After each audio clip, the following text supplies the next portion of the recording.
Thousands protest against Trump's immigration crackdown, blocking traffic on Los Angeles Freeway. Thousands of raucous protesters rallied against President Trump's renewed effort to deport illegal migrants and ground traffic to a standstill on a Los Angeles freeway Sunday afternoon. The throngs of demonstrators waving flags of Mexico and other countries south of the border shut down a portion of 101 freeway for hours, though no arrests were reported into the evening. Footage from KTLA showed protesters marching directly on the highway, while another video shot by an independent reporter showed a line of officers staring down some of the demonstrators a few hundred feet away. Other protesters lined the side of the overpass and roads. California Highway Patrol urged motorists to avoid part of the freeway occupied by protests, as authorities worked to get them off the road. Accessing state highways or roads to protest is unlawful and extremely dangerous because it puts protesters, motorists, and first responders at great risk of injury, the agency tweeted. It took about 5 hours for police to fully reopen the freeway Sunday afternoon, a CHP spokesperson said. There were no reported arrests during the afternoon protests, according to state police and the LAPD. But protesters again converged on part of the freeway as cars returned to U.S. Route 101 Sunday night, according to social media footage from a CalMatters reporter on the scene. By 11:30 a.m., the protest had thousands of demonstrators and was growing in size, marching to City Hall in downtown. At about noon, a large group of protesters walked onto the southbound lanes of the 101 freeway, at the Alameda Street exit in DTLA. By 12:30 p.m., they were blocking both sides of the 101 in the same area. The moving protest caused major gridlock on both sides of the 101, as well as Spring, Main and Los Angeles streets downtown, according to the LAPD. Both sides of the 101 were reopened by 1:20 p.m. as the demonstrations moved back onto surface streets, the LAPD said, but the reopening didn't last long. Minutes later, the LAPD said the 101 was closed once again, this time at Los Angeles Street.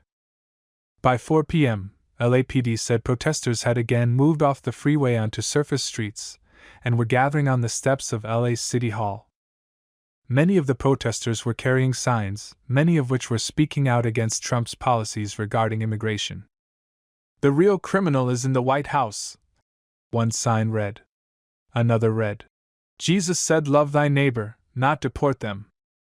The Los Angeles Police Department has ordered multiple street closures in the area, including Spring Street between Temple and First Streets. In a post to X, the LAPD called the demonstration non-permitted, but also said the protests were peaceful so far. By around 6 p.m., according to KTLA's Jennifer McGraw, police began actively telling demonstrators that they needed to disperse. It was unclear if any arrests had been made. Since his first day back in office, Trump has signed a flurry of executive orders, giving the military a greater presence at the U.S.-Mexico border and the reduction of restrictions previously levied against immigration and customs enforcement. In the opening days of his second administration, Trump's White House has been boasting its immigration arrest numbers on social media, which near 1,000 instances daily. Under Trump's new orders, ICE is now allowed to target migrants at sensitive locations, like schools and churches, for arrests and potential deportations. This action empowers the brave men and women in CBP and ICE to enforce our immigration laws and catch criminal aliens, including murderers and rapists, who have illegally come into our country.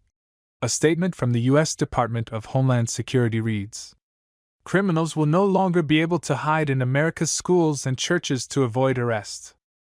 The Trump administration will not tie the hands of our brave law enforcement, and instead trust them to use common sense. Some of the signs throughout the day read, "MAGA, Mexican always get across, we are not criminals," and "The real criminal is in the White House," according to social media footage and reports. "We thought we were done with his administration," Ray, who is Mexican-American, told the Los Angeles Times. "And now we have to do this again." Supporters of Trump's immigration policies blasted the protests for causing gridlock in one of America's most congested cities. "Mexico is beautiful this time of year," Robert F. Kennedy Jr.'s former running mate Nicole Shanahan tweeted. Keep walking down 101 South a few more hours, wishing those that are undocumented a warm adios. I will soon reintroduce legislation to make blocking a highway intentionally a federal crime. House Representative Mike Collins, Republican Georgia, wrote on social media. First Hamas supporters, now illegals and their enablers, are stopping traffic. To make America safe again, we must have law and order, he added. Immigration and Customs Enforcement and other agencies have conducted sweeping deportation raids across major U.S. cities after Trump made the crackdown on illegal immigration an early priority of his presidency.